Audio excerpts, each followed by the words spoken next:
শাহজালাল শাহমাদান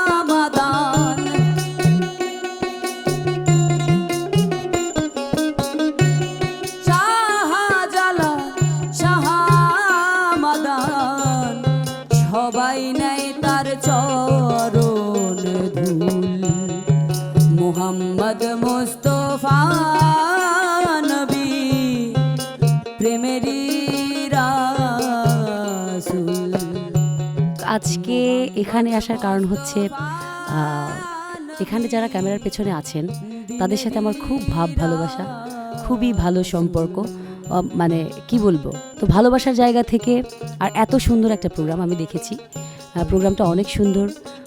কৃষ্ণকলিদিকে দেখেছি, গৌরবদাকে দেখেছি, আরও অনেক শিল্পীকে দেখেছি। তো আসলে আজকে আমি এখানে আসতে পেরেছি, এটা আমার খুবই ভালো লাগে।